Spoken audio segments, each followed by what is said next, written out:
send me my agenda. Okay. Yeah. Okay, it's 6 o'clock, so we'll call the meeting to order. Any additions or deletions to the agenda? Hearing none, do we have approval? So moved. Seconder? All those in favor say aye. Aye.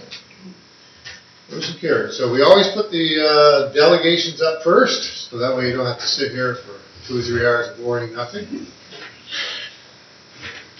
So you can go right up front. I think Leslie's got it set up so somebody can click. Yeah. I'll be the clicker. You'll get a clicker. So much more than a Thanks so much for having us. I'm just going to chat for a bit, and then Julian's going to present some details about what we're here for. But I just wanted to first tell you that the last time I talked to you, I was in a different role.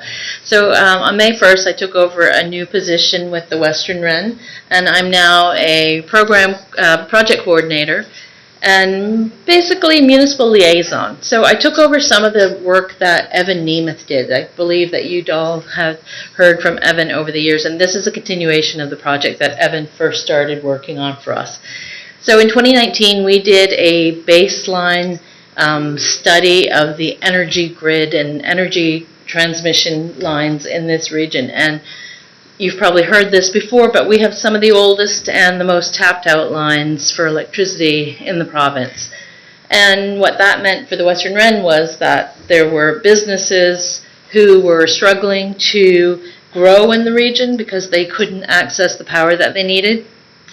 And it also meant that there were businesses potentially that couldn't even set up shop here because of that.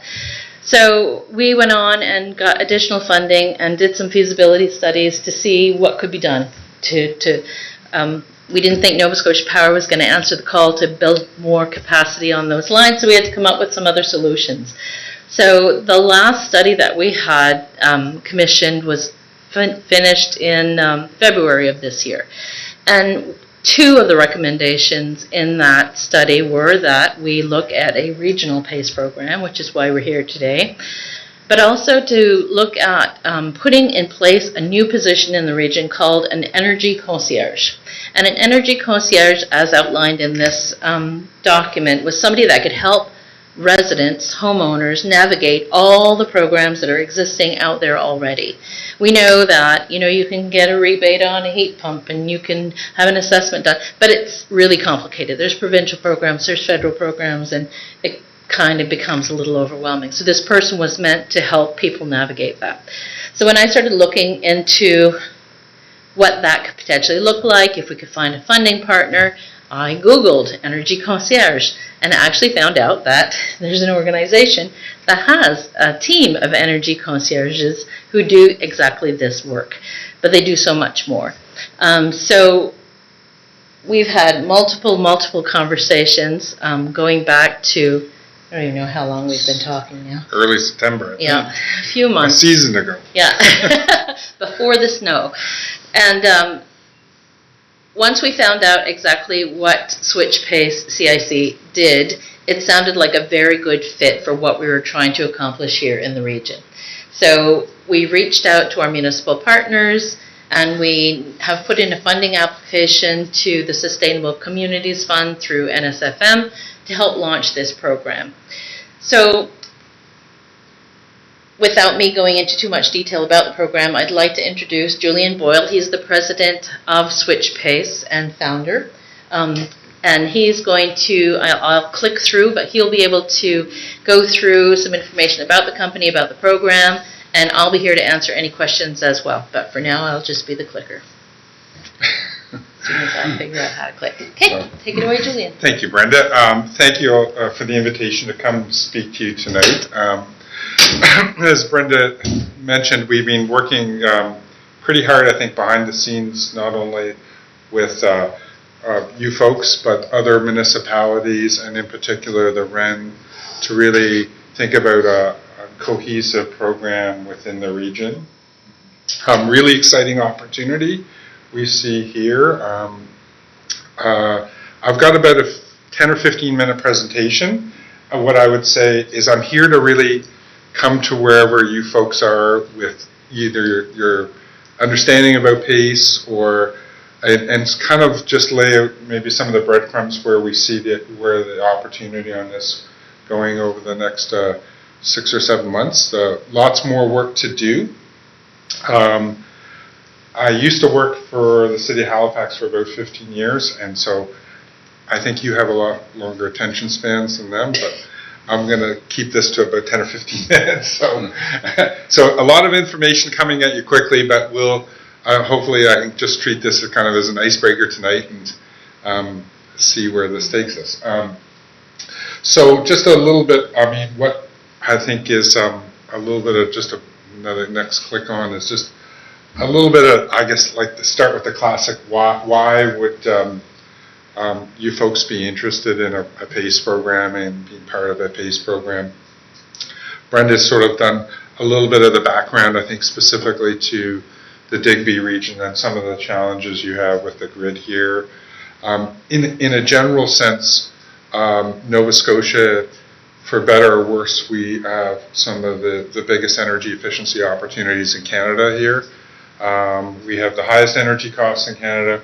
We have the most carbon intensive forms of energy. We have an extremely robust rebate environment, I would say, to help homeowners. It seems like every week there's a new announcement for free this or a $10,000 that. There's just a lot of opportunities to help homeowners save money, particularly around energy efficiency.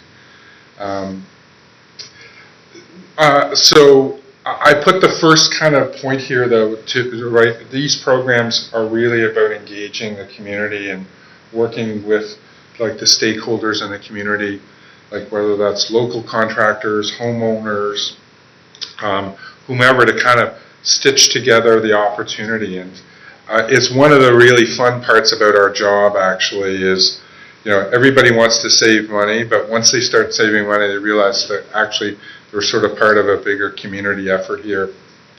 And there's a lot of spin-offs of this type of programming that are very positive to the community.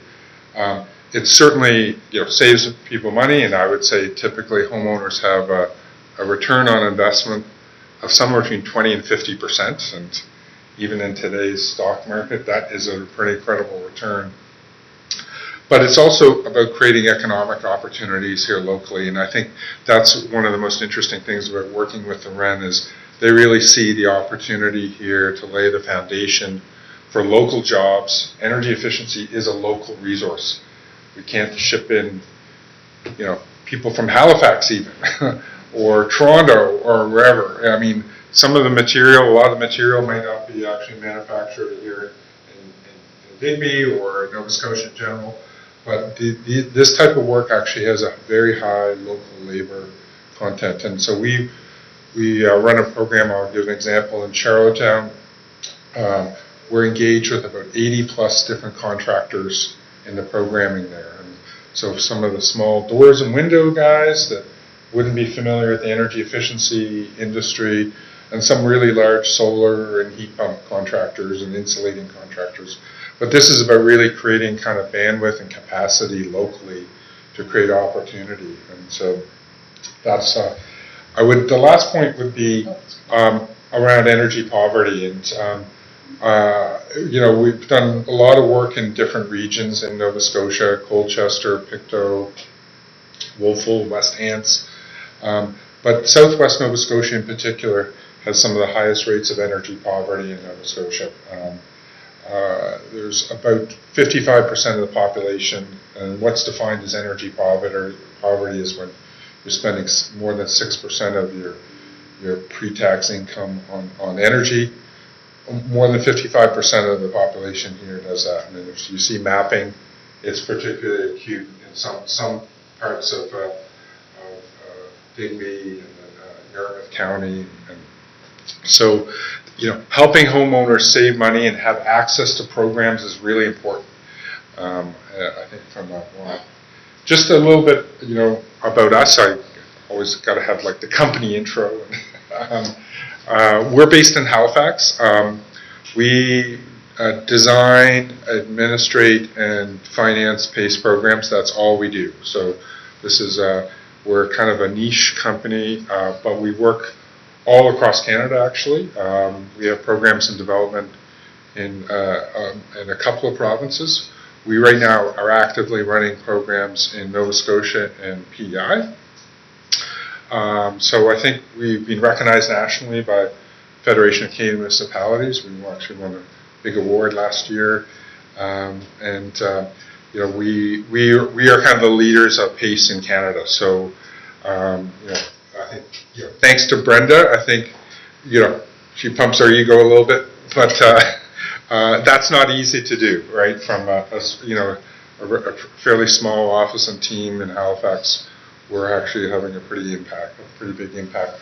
We've helped over 7 municipalities launch programs and access about $40 million in funding too. So there's a lot of resources to help municipalities. These programs can be difficult and complex, and we have a lot of experience working with provincial governments, federal departments, and municipalities to really kind of get these programs off the ground and at scale in the marketplace. So that's a little bit about us.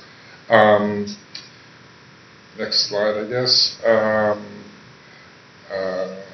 So this is just kind of a smattering of some of the programs we're actually running now or we've launched in the past. Next slide. I think kind of what really separates us, you know, there's some entities out there that do bits and pieces of this type of programming, and you know, people say, well, aren't you competing with Efficiency Nova Scotia or this or that? And so, no, actually, it's quite different what we do. We really provide what I call like the end-to-end solution for homeowners. When you go to Efficiency Nova Scotia, you've got to go in an online portal, your homeowner, and do a drop down and get through another drop down, and I'm seeing some, yes, I tried that. There's all kinds of bits and pieces of the energy efficiency equation out there in the marketplace and the actors. We really look at them as sort of partners in programming. We really try and make it easier for homeowners to access these services that are out there, particularly if they have access to free things, and like if they're income qualified, to make sure that they're accessing these programs. So like our team, we should have trademarked that term energy concierge because I think we came up with it 5 years ago. Really help homeowners through the whole journey from end to end. Financing is a big element of coming up with money for homeowners. I mean, that's always a challenge, but it's not the only challenge too. And so like we really help homeowners find a contractor they can trust. We help them review the quotes to make sure that they can understand what they're getting and they're getting fair value. Make sure they're kind of making the right moves to the rebates and stack those rebates, whether they're federal, provincial rebates, into their actual project to reduce their costs. And find the lowest cost of kind of financing the balance of whatever investment they want to do. We really kind of make sure we have that same approach with municipalities too. Really provide sort of the full suite of administrative services that we need to do. It's not just about servicing the front office, the homeowners, through the energy concierge team. We actually have a very strong back office team. So we do the whole billing and collection on a loan for up to 10 years with homeowners. So like the administrative responsibilities with our municipal partners are actually very thin. And I think that's from the experience I have working in municipalities, big and small, and understanding that, you know, typically your staff, you're going to have a lot of very busy staff doing a lot of really important things, and to stack this into another thing that's really new can be a real challenge. And so here's where this concept of a regional approach really kicks in, and the economies of scale and the value in that back office support that we do. I would say, like when we're talking about that engagement with you folks on a regional approach though too, it's about really reducing your risk, not only like administratively on it, but also from a governance perspective. When you work with other municipalities that kind of have oversight and the REN of a program, you can make sure the program's designed to really benefit your residents and here locally, right? It's not just like, okay, there's some cookie cutter solution that's come here and you see these folks once every 2 years or something like that. No, we were really active in working with the municipalities and the stakeholders here to really get these programs going. Next slide. So what to expect? Next slide. So I got 2 case studies here. I think hopefully you got a copy of this, but they kind of really give you a quick snapshot. We do like a homeowner engagement session to educate homeowners about the programming and things like that. I got two examples here, like, well, what do you help homeowners with? Solar and heat pumps. I got 2 examples here. One is a typical solar project. Everybody's really interested in solar these days. It's about $25,000. We charge a one-time administration fee to recover our costs of administrating. So we design these programs from a user pay model, that there's no subsidization of this programming by the municipality, that we recover all of the costs in the programming to really make it sustainable over the long run. So I helped launch the Halifax Solar City program in 2010. I left the city 6 years ago, 7 years ago, I don't know, time flies. It's still running today, after a dozen years, and so it's on a financially sustainable footing. That that's true. That it's not. So from a homeowner perspective, you can see here they can access for that $26,000 project a $5,000 rebate. They can. The lifespan of solar is interesting because these things basically cook along for decades. Homeowner, in essence, have this thing paid off. We design the programming and the payments a homeowner makes that the savings are always exceeding the payments. So for 10 years, basically, this homeowner is going to be paying off a system, and after 10 years, for the next 20 years, they'll have all of the savings associated with the solar system. So they're pretty significant, like a $22,000 investment ends up saving them $86,000 over the lifespan of it. So that's why solar is very attractive these days. But solar is about 30 or 40% of the projects that we do, and you actually have some good solar contractors here locally, by the way. We work closely with WhatsApp Solar, so I know some of the contractors here. But heat pumps are even better. Next slide, Brenda. Homeowners have significant opportunities to save themselves on heat pumps. I think you even saw a clip on the weekend, Trudeau talking about heat pumps. So everybody, when he's talking about, everybody's talking about heat pumps now. Certainly there's for low-income qualified homeowners, there's free heat pumps now. So that's the latest and greatest announcement, obviously, in the last 3 or 4 weeks. But for the people that don't qualify for that, there's still an outstanding programming environment for people, particularly getting off oil, but even if they have electric heat too. So these are really significant, the kind of savings that homeowners can kind of achieve. And so we really kind of help homeowners no matter what kind of homes they have, really, whether it's finding insulating, heat pumps, solar, doors and windows. We financed EV chargers, battery off-grid systems too. So anything that's basically reducing carbon and saving the homeowners money. Next slide. This is where it kind of gets exciting. We should have a little map at Digby here and say, okay, we don't have any homeowners participating yet, but in month 2, month 6, this is pretty representative. I showed you a map of Colchester or Wolfville, any of these programs. We're penetrating about 2 to 5% of the housing stock annually. It's really exciting. A program in the town of Digby, we'd probably be looking at about doing 40 or 50 retrofits a year to some of the older homes here. We see this very much. This is a maritime thing. These programs kind of have this networking effect that kind of takes over. it just takes the first couple of homeowners to say, yeah, this wasn't too good to be true. I actually did go do this, and it was easy. 30% of our homeowners actually do multiple projects, so they come back and do a second project. This is kind of exciting kind of view on kind of what a programming activity would look like in a community. Next slide, Brenda. So just wrapping up here, next steps. Next slide. So as Brenda mentioned, over the last month we've been working collectively, the CAO here and the other CAOs in the region to get some funding support here to launch this regional program with the REN. So that got submitted last Tuesday. So that's, Yahoo! We hope to hear about that in April. Would be kind of a guesstimate. But in the meantime, there's still lots of activity that we need to do to sort of prepare here for launching a program and launching it quickly in the springtime.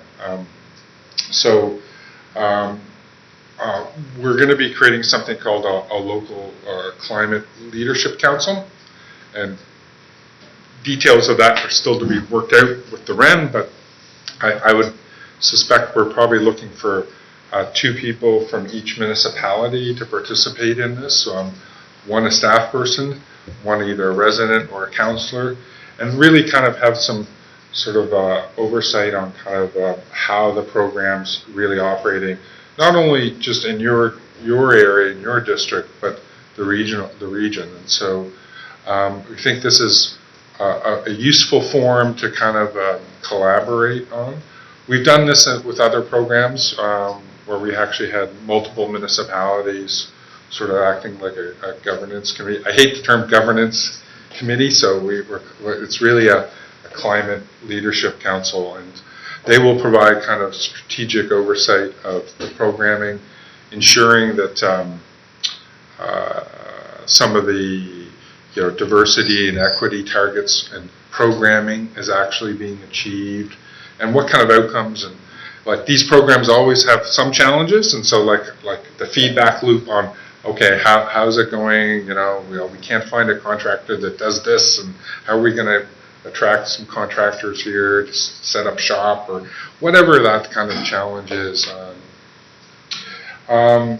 So I suspect your CAO is probably going to be coming to you and asking for some money as part of the 2020-25 budget cycle.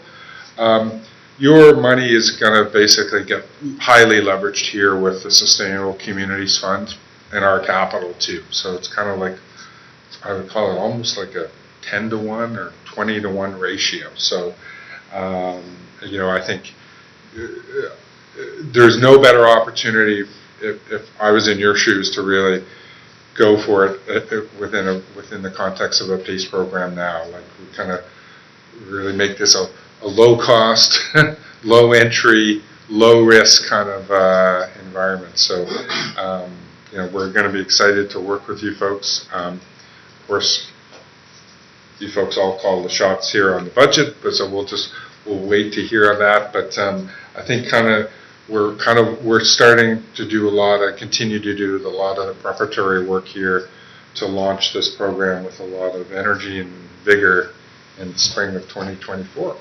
So with that, I just kind of really very much sketched some of the highlights here. Open to any questions? Yeah. Question, but there is a certain need, there's certainly a need in this area.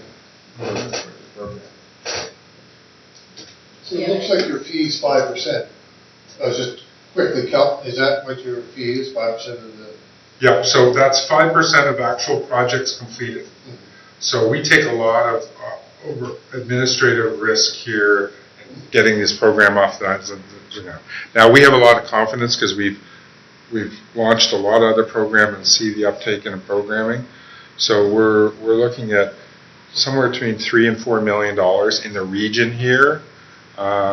Maybe about 500,000 or 600,000 in Digby, the town of Digby would be kind of my guess. So, like I think our administrative costs for what the homeowners receive, it gives a lot of value, right? They save themselves a lot of money through the programming. But we finance the actual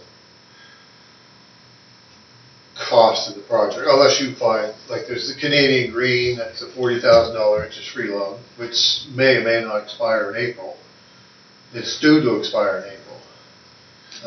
So typically, our kind of financing is about an 85-15 split between municipal equity and private equity. This is a little bit different because that 15% municipal equity is going to be also made up of the Sustainable Communities Fund. So it's an eligible expense under their programming. So that's where you get kind of like an unusual leverage amount here too, right? And so we do operate closely with homeowners to use the local financing program as a bridging mechanism to the Canada Greener Homes program, which offers 0% loans up to $40,000. You can't beat that. That programming is, though, that some of the challenges with that programming and why homeowners, for the most part, probably aren't accessing it here is they have to put the money up front. And so, like, they have to cash flow a project for maybe up to a year before they disperse funds from the federal government. And it's very complicated to navigate through kind of all of the steps. Typically, they're left on their own too. But so we really help homeowners if they want to use the local program to bridge to that 0% program. That program, as you alluded to, Mr. Mayor, might not be around in the springtime. Like we're talking about a sunset of that programming. We're not really sure, and I mean I think that's kind of one of the. I've been in the energy efficiency business now for over 25 years. It's one of the real challenges with our industry. You see the cycling of programs coming and going, and incentives and rebates coming and going, and the market is kind of spinning, and homeowners' heads are spinning. This type of programming, PACE programming, offers a lot of stability in the marketplace and a lot of continuity. So I'll give you an example. When we launched Halifax Solar City program, I think there was 5 solar contractors in Nova Scotia. There's now over 50. So like that's in the last 12 to 15 years, which is really exciting. Same thing with all of the energy efficiency industry has really grown to be a very significant sort of economic force, right? And so we need to kind of help homeowners tap into that here in this region. And we're excited. The solar company you mentioned, I'm well aware of them. I know those people. There's the other one that very aggressive in the province in financing their own projects to up to 13 years and forward on. Mm-hmm. How do they affect your? Quite aggressive, those. I would describe them as an Ontario marketing company versus a truly embedded local solar contractor. Solar is different. People can quote solar projects now anywhere around the world and not even never visit a homeowner. And they get an order and then try and find some local contractor that's never installed a solar system before. There's all kinds of challenges with that kind of model. We've seen their marketing efforts sort of come and go, and I think part of this is providing homeowners kind of like guidance here of good construction. Get 2 or 3 quotes, compare it apples to apples. Put this financing aside. It's like you do the same type of homework if you were shopping for a $30,000 or $40,000 car. Well, why would you just go get one quote from a solar contractor? So, what homeowners need though is some access to unbiased advice. They can call up and say, does this look right? What does the contractor mean by this? And so, our team of energy concierges, they provide sort of like that end-to-end help to homeowners. And Which is tough to navigate. I've helped people do it, but it's tough to navigate. Yeah. Anybody else got questions? Or? Sure. On the examples there's a monthly municipal payment for 12 months. Mhm. Is that something that's being paid to the municipality or by the municipality? to the municipality. It's actually to the municipality and to us too, so Okay. it kind of gets split out to, and now prorated. Okay, and then the monthly payment for your homes is separate from that. Yeah. Okay. So the first year there'd be higher payments for Tip- stuff, and then after that. It's Yeah, typically with, and we're financing right now at about 8.5% right now. That's the market rate for fixed 10-year loans. And so it's a very different interest rate environment now than we were even 2 years ago. And so, but that being said, homeowners still, their savings are far exceeding their payments. And so if we can get them away from a 8.5% loan to a 0% loan, even better. There's significant sort of lifetime savings associated with that. What homeowners are really experiencing now is immediate sort of need, like Nova Scotia Power is going to have another rate increase sometime in April, guaranteed. It's already another 7%. 7%. These conflicts right now are really driving up, continue to drive up the cost of oil. Everybody has pressure, like the here and now, right? And so to provide kind of some stability and help to homeowners to lower their energy costs is a good thing. Another one, if I can, Councillor Turnbull mentioned that there's a lot of folks trying to use it, which is 100% true. But part of that's because there's a lot of lower income people that we have around here. Lots of low income families, but also I think our medium income and seniors as well. Mm-hmm. Is there extra stuff that you guys look at or programming that's available for folks that might not have a lot of extra cash flow to be able to put into the program? I know there's lots of stuff over there. You talked about energy concierges, but what's the general uptake with folks that are on that fixed income? Great question. So when people call our office, it's free. So first of all, there's no, for any coaching that they get from us, they can call no matter what kind of, what demographic they're calling from. We coach the staff, staff is free is better than financed. Financed at 0% is better than financed at some, right? And for that's part of that navigation and sort of a discussion with homeowners to understand their exact circumstance and are they eligible for free help, whether it's home warming or the new heat pump program that's literally 3 or 4 weeks old. All of these kind of things that we have day in, day out experience of sort of helping homeowners really navigate to the best outcome to their particular circumstance.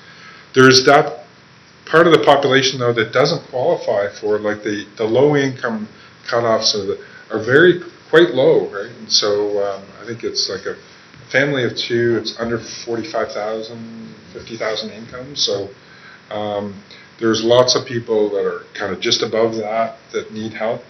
Our programming, we've done a lot of work because a lot of reporting back to FCM on outcomes. About 20% of the participants in the programming, I would say, that fall in that kind of gray zone of a low to medium income or low medium income.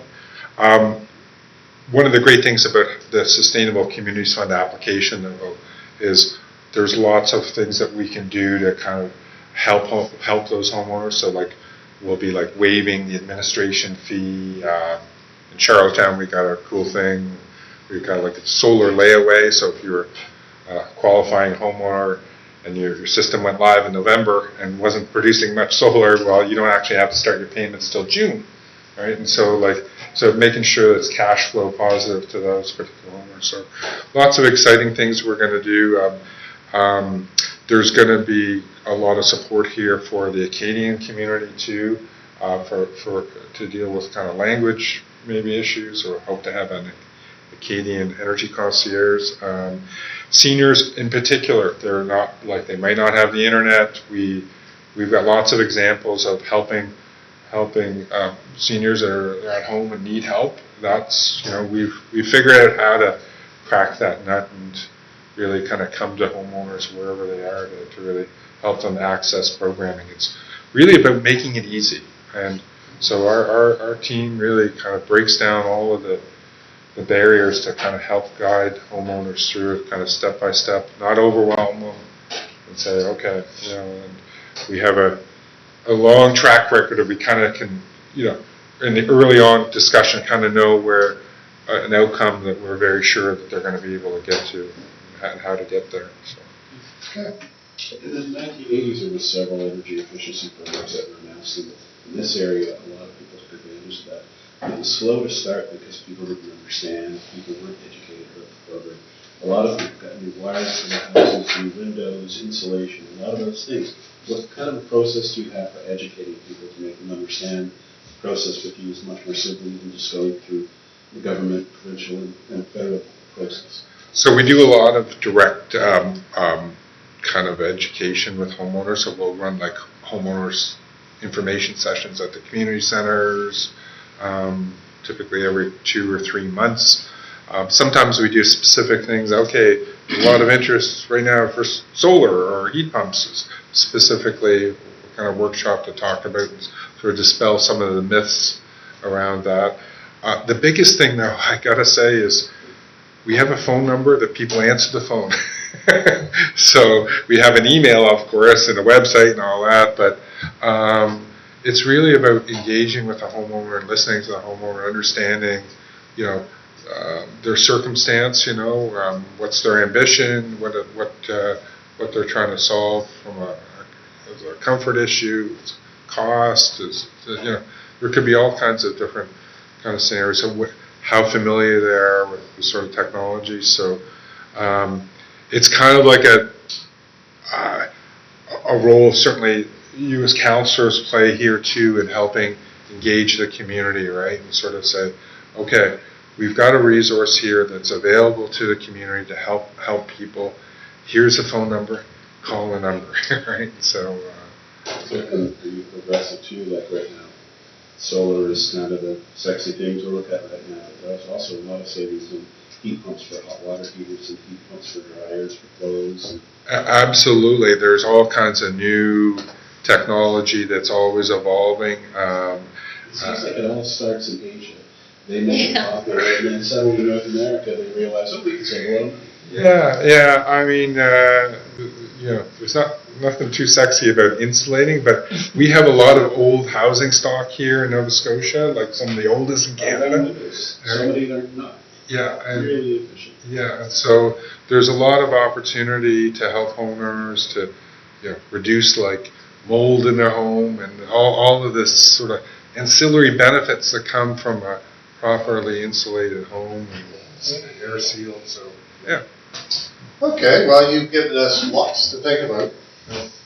I noticed on the program that the district has, PACE, but that's a different program, not the concierge type.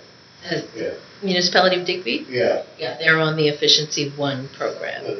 Yeah. Okay. Okay, well, I certainly, I see the CEO's got his hand up. I hope he's not asking for money tonight. Might be. Might be, yeah. How many have we got signed up for? So we have the town, the municipality of Clare, municipality of Yarmouth, municipality of Argyle. And we have the municipality of Digby and the municipality of Barrington are on the PACE program PACE. offered by Efficiency. They've both said at this point in time that they're kind of going to wait and see. They haven't had very high uptake with that program at all. When I've asked the CAOs, I've gotten this many, maybe. And I can't speak to it that much, but I've heard that it's complicated, perhaps. And that's what was really attractive to us about this simplified method that is outlined by this process. We are also very, very interested in the fact that SwitchPace works and does those same community consultations in the communities for the contractors. So that's very interesting to us as well, because of course that's our game, making sure that the business community grows and thrives here. So making sure that they work with a company who, will help them as well to grow and expand, and potentially have to hire on more people to do the work that needs to get done. So our programming last year has helped over 1,000 homeowners actually complete retrofits. Last 14 months, maybe not. Big year. I think we're kind of setting kind of reasonable goals here for the region. That it'd be somewhere between 200 and 300 retrofits between all of the 4 municipal units. So we think that that's certainly achievable here. It'll be a friendly competition to see which communities really kind of take up the energy efficiency mantle, but Energy efficient, or no, especially was here a few years ago, so the uptake in Southwest Nova was low. Yeah. For a number of reasons, but I think it's changed since then. Okay, nobody has any other questions? We got a lot of debate to Yes. do at some point. Perfect. thank you for your time. Go forward, whatever information that you need. Thank you. Very good. Thank you. Thank you. And we all have your PowerPoint presentation in front of us, so Yep. We'll be back. thank you. Thank you. See you later. Bye-bye. Okay, moving on to the minutes of the previous meeting. Any errors or omissions? If none, a motion to approve? Second. Second? Okay. All those in favor of that, say aye. Aye. Aye, any nays? And there was no business arising from those minutes. Reports, CEO report. Yeah, Tom? Okay.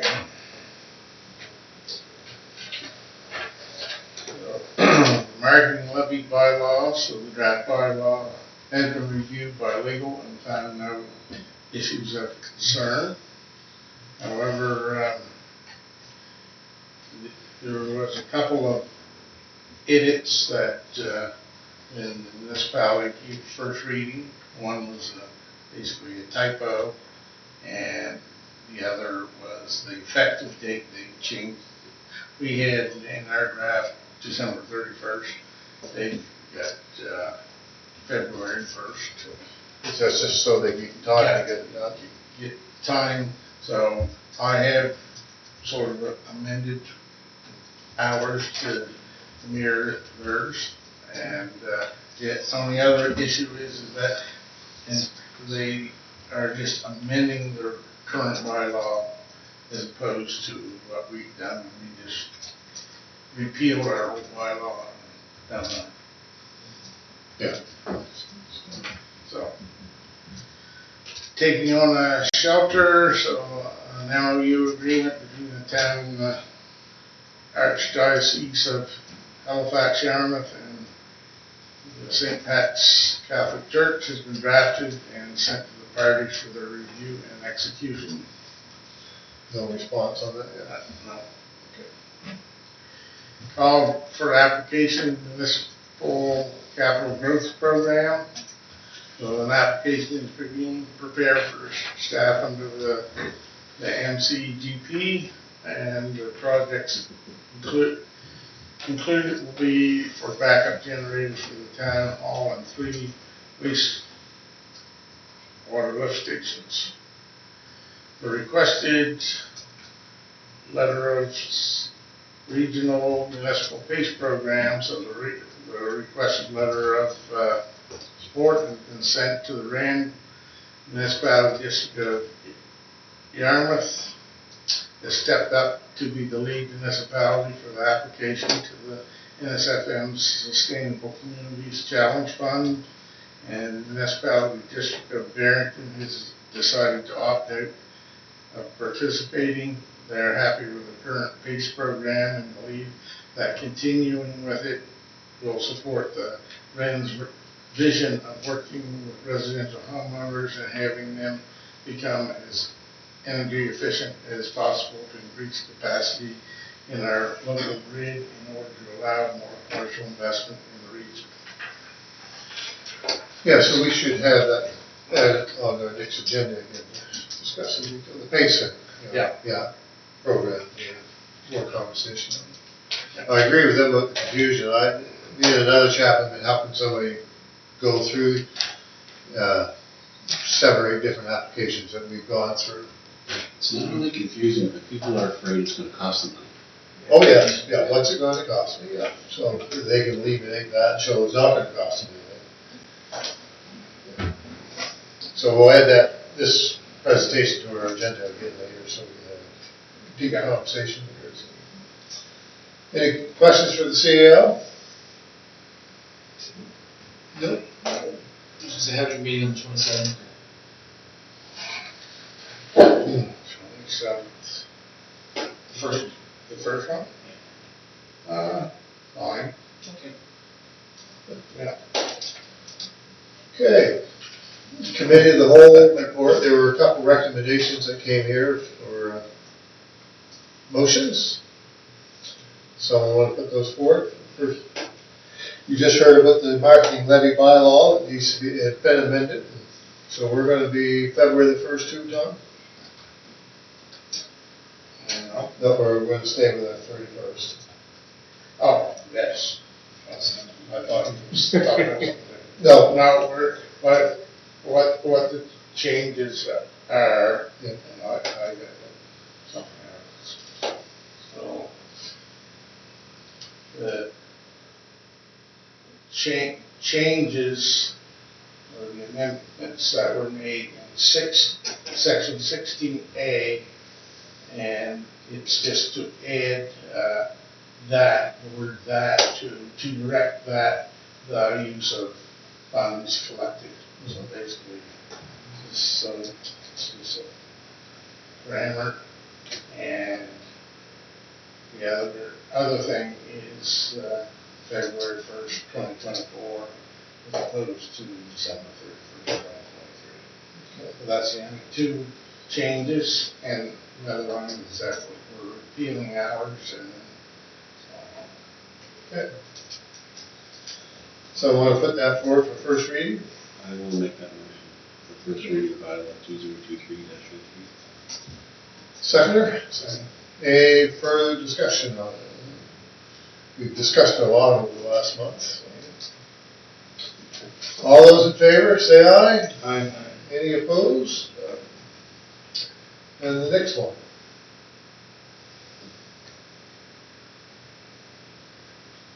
Anybody want to bring that forward? Town, staff, gift card policy. Make a motion, gift, staff gift card policy. Be approved. That was 202307, yeah. I'll second. And that, well, there's possibilities to keep it, it used to come here, now it does not come here, the CEO can just deal with that, yeah. yeah, and Yeah. it was amended because of just increasing, because today's market, you can't go to turkey for $50. It was tied to our food bank donation too. And then there was, so we've taken that in as the direction of the council last year. The last year it was a temporary thing to $75 for last year, but this year we're going to go forward to $50. $50, yeah. And the food bank can apply for a grant, Yeah. as they should, yeah. And we hope. All those, or a second to that motion? I second it. Did you? Okay. Any other discussion on it? Done, all those in favor say aye. Aye. Any nays? None. Big area recreation report. Reports in your package, or answer any questions that you may have. That's the exciting part of it. Well, things going along like the ring, Colonel Club.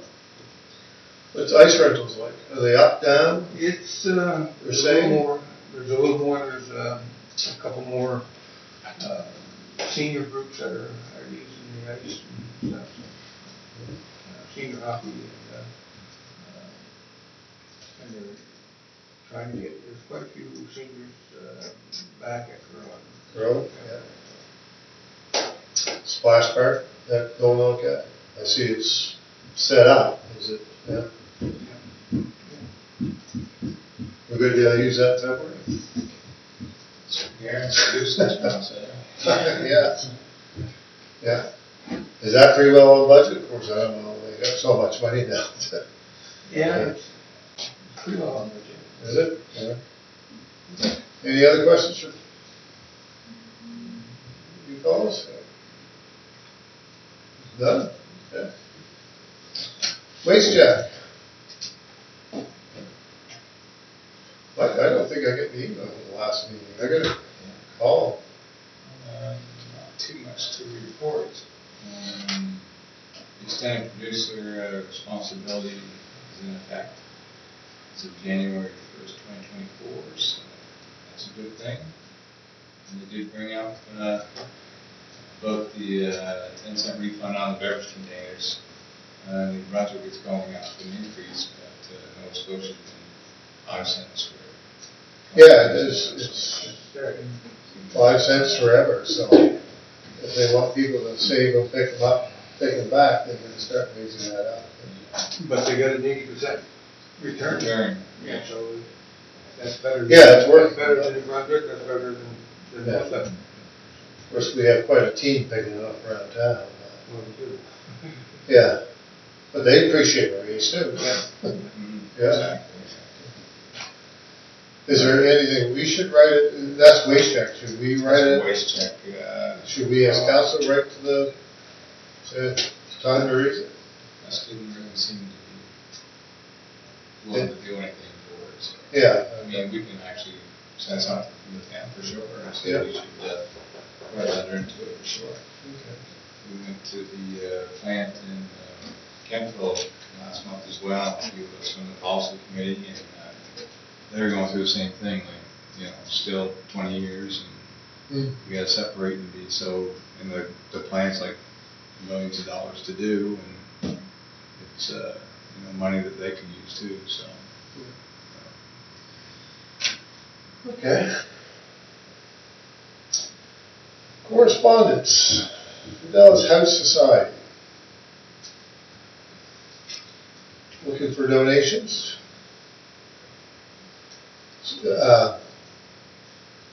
So, have they ever been told, they haven't approached us for quite a while for money, though, have they? Anybody recall? I think they did it 2 years Yeah. ago, 2 years ago. Yeah. Should they just be told of our grant process? I thought we did. This is just a campaign we're doing for everybody. There's another foundation that sent out a campaign as well, so this time of year, Christmas before the probably send out a campaign. Okay. I would say. Okay. But yeah, we should come back and say, please.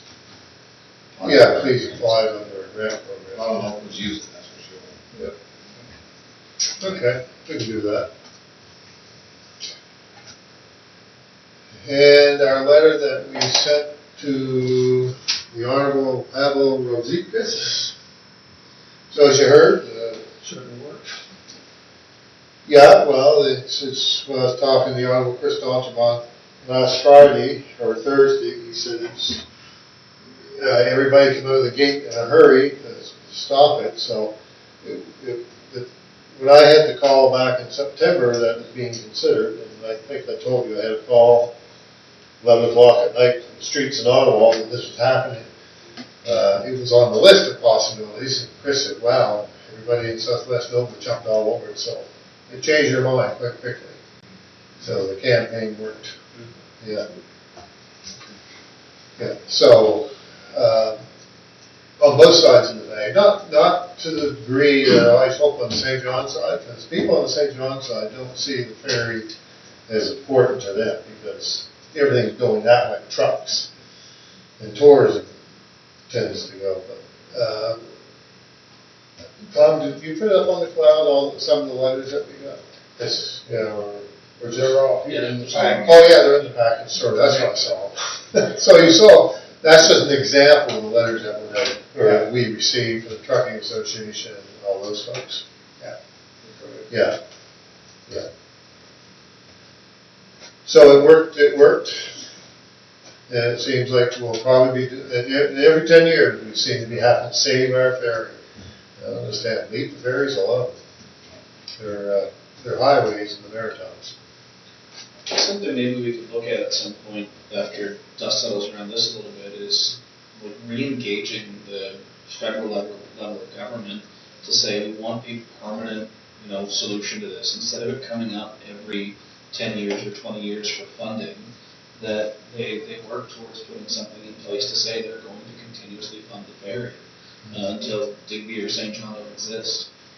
I know that was part of the conversation that you guys had last time that the ferry stuff came up, but maybe before we get to the next round of funding flying out and who's going to pony up, who's going to buy votes for whatever reason, maybe we reapproach a little more quietly 3 or 6 months down the road and say, can we start a dialogue about funding this long term so we're not talking about it every 5, 10, 15 years? Apparently there is an agreement. I had a conversation with a chap today who was on the team the last time when Katie was going to go off, Fundy Roads come on. There was an agreement drafted that ferry was only to leave Digby for weather and for servicing. So that was in writing somewhere, so they were going to try to find it. This ferry is funded by the province and funded by St. John, owned by the feds. Yeah, the province puts in $1 million a year, and the budget puts $1 million a year into the operation of that ferry. Most people don't realize that. But there is money coming from both sides running that ferry. Managed by Bay Ferries, owned by the feds, partially funded by the provinces. Who runs year round and how much money does the federal government put into your Who knows how much money the federal, well, they rebuilt the whole station down there. But you're right. Yeah. But I had a call today, and the guy said, there was an agreement struck 10 years ago. I remember hearing Something, yeah. And so here we are again. So. But it might be an opportunity next time we have, well, Chris Doctamont coming right up. Yeah. So invite him in. But it works. So, moving on. I'm going to talk with doctors at J4, I forget about that. But moving on, community breakfast. We had some confusion over community breakfast, but we thought some thought we were, some thought we weren't. So I think well, I think we're not, but it's something. That date anyway. Yeah, that date anyway. I think I think, I don't know, that date's an issue anyway. But something to discuss. We want to do something different than the levy. So there'd be no levy. So the levy was gone, right? Yeah. Levy was gone. The community breakfast has been a substitute, but maybe something we can have a conversation at the committee level. Yeah. We do our mayor candidate barbecue, but We could point out too, if the food handling regulations change, maybe we should all get a food handling course. well, we do need one. Mine's expired, We need to so we could have. Just Was that through Mark? through, well, we do it through Subway, but it's through the office. We have a person in Subway that does it for us. Oh, so the local chap does it. Mark still teaches it. So maybe, and I'll be seeing him. Fantastic meeting next Monday. I can ask him Yeah. if he could come and do it. You guys can do it on Saturday. Do it, sir. I think he's pretty flexible as to when he can teach the course, so I'll find out from him. Yeah. Because mine's expired. And don't you have to have somebody, at least one? Everybody now. Everybody now. Everybody has to have one if they're voting now. Oh, okay. Because what he can do too is he can put on one for not just us, but regulars in. Yeah, you can do fire all at the same time, you can do. A whole lot. Probably, so. Joint council meeting at the district of Digby. I had that, well, I was approached by the deputy warden, wanting to have a joint council meeting. So what do you think? We haven't had one for quite a while. Oh, there's 2 dates there. so- Yeah. Didn't we just discuss something at our last meeting, or maybe last committee of the whole, to meeting with them? Yeah, so now we I got. can't remember what I said, but, yeah. Well, there was never, one was housing, well, this right here in the letter says housing. Yeah, and anything else that. Yeah, so you got Dark. dark, yeah, Dark, yeah, Oh. add dark to that. okay. Add degree recreation to that, yeah. I had a conversation with the deputy warden about the cost of recreation in the area. Yeah. Is he your chair now, or you're the chair? He's chair of vice. Chair, oh, you're vice, yeah. Okay, which date works for you? The majority here. January the 16th to the 30th? About Tuesdays. Both Tuesdays? So our committee of the whole is what? Probably. Probably the 15th. So do you want to do it? When was our plan? Was that January? January. Yeah. Up to you folks. The majority, my schedule changes by the hour. Are we so- the 16th, the committee of the whole? Yeah, are we doing our council on the second, or Yeah. are we pushing it to the eighth? No, I just don't. We'll do it on the Because second. we're gonna really compress everything. Okay. The 16th is fine, but Sounds good to me. the time might be an issue. Could we push to at least 5:30? Oh, yeah. Yeah, tell them we'll meet about 5:30. Or if someone wants to come grab me at the bank at like 4:45 and just be like, you got an important meeting and whisk me away. Well, we could have the police do that. Okay. Well, we could say we could do it on the 16th at 5:30. Yeah. And I agree, 5's a little tight for everybody that's working, so. Yeah. Will Linda have a cater? Well, no doubt. And that's at the district office, the joint meeting? Yeah. Okay. We could squeeze them all in here. 5:30 on the 16th, huh? So did you want us to ask you for any presentation, or did you, No. what specifically do you want? No, this is just dark in general. You know, that's been, we've talked about it for years and years and years about the cost and the split. Fire. That's, yeah, there's something that we discussed last time about that. Yes. What was it? I don't know, that's what I'm hoping. Maybe Leslie has some. Yeah. okay. Fire? Fire department. They- Okay. Okay. Thank you. In regards to fire department, they, I think we talked about that, and we talked about dispatch, so we did alone. yeah, they provide us free dispatch Free service. dispatch. Oh, is that what it was? Yeah. it's coming. Yeah, you were Yeah, talking, you were talking about the funding, whether, Right. and, but the thing is, what We did a deal. hidden in there is dispatch costs that we don't pay for. Yeah. That's kind of like. I'm still pretty sure there was something else at the committee of the whole meeting that we brought up. Well, when we look, we'll find. Okay. Yeah. So January the 16th, 5:30 at the District of Digby, there'll be a joint council meeting. See how our country folks are doing? Oh, and meeting with them, weren't we gonna discuss food security and talk to them first before we try to get a few of the, different groups together to talk? Well, the Food Security Committee, I was away at that meeting, Tom. Did that come out of that meeting? Well, basically, what come out of that,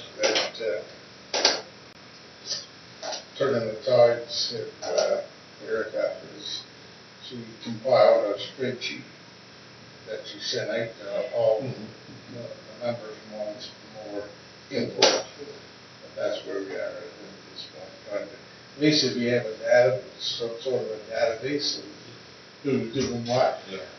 That's what it is. Yeah, I don't know who else. I get approached, where can I get money for groceries or fuel? And it's always start going down the list and saying, try these, try these, try these.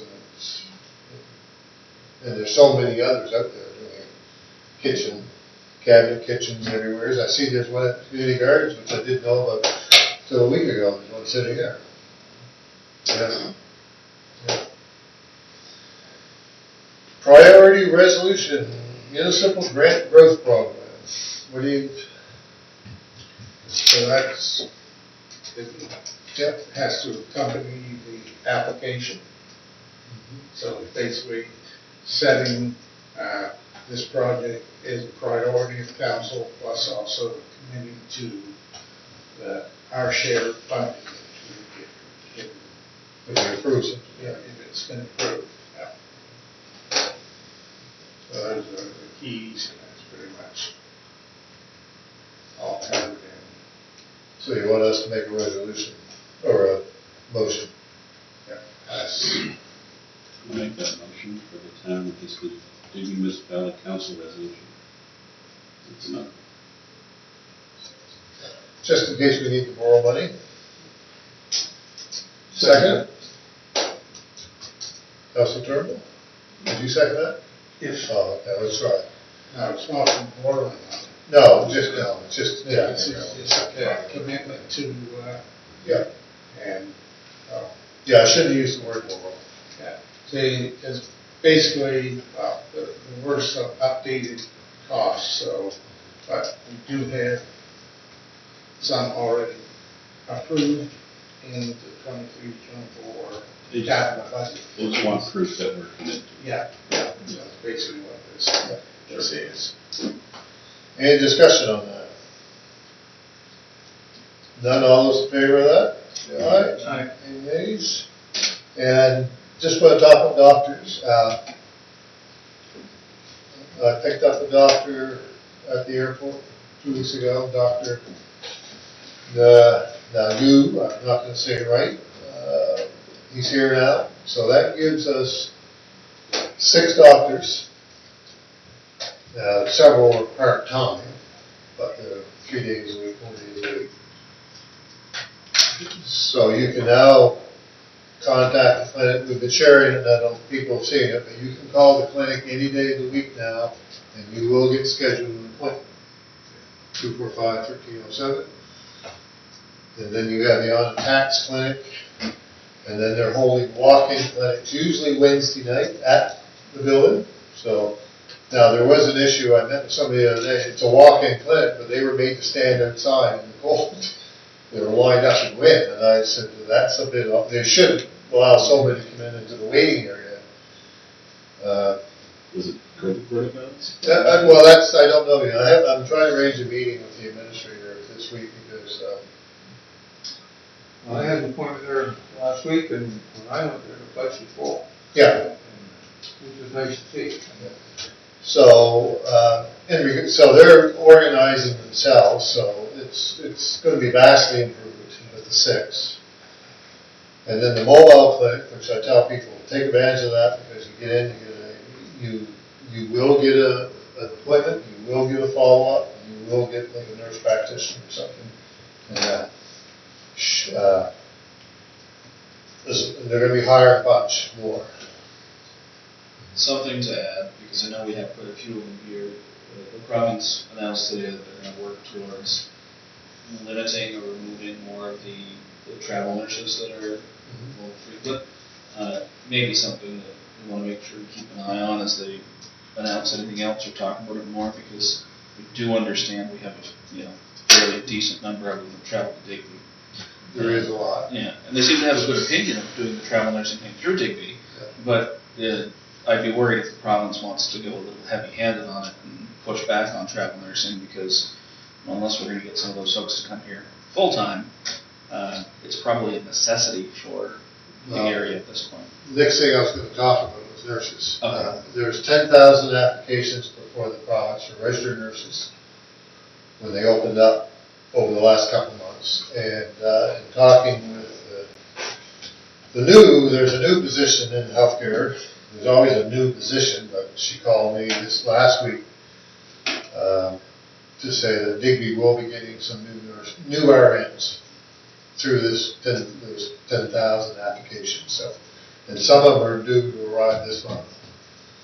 So hence, that's probably what the province has said, we're going to start backing off the traveling nurses. So there's always a backside to it. So, You just have to find a place for them to live. till then, well, our community navigator, and I was gonna tell her to come and give us an update, she, in person. But she has built quite a list of rentals. And Happy Pad, I think we talked about that before. Maybe not, Happy Pad, HAPPIPAD, that's a private company working with the province of Nova Scotia. So if you have a house with an extra bedroom, an apartment, but you don't put it out on social media, you can register it with them. Someone is coming and wants a place for a year to live, they will vet, they will interview, do the credit history, do everything for you, and then they'll present it to you and say, are you willing to rent to these people? And the province of Nova Scotia is supporting that program. So look it up online.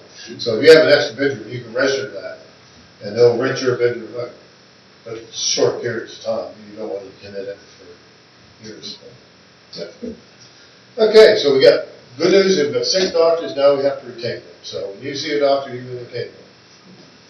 And I think the 12th, isn't that the meeting greet? Yeah, there's a meet and greet at Digby Station for healthcare workers. That's the 12th. That's the 12th, yes. Main night is our, I have 2 things that yeah, night. so we might get a little late. but- Yeah, I'll be going to that and then we will do that. So that's the last thing on the agenda. We have a motion to adjourn. Early night? Yep. 30, all in favor, say aye. Aye.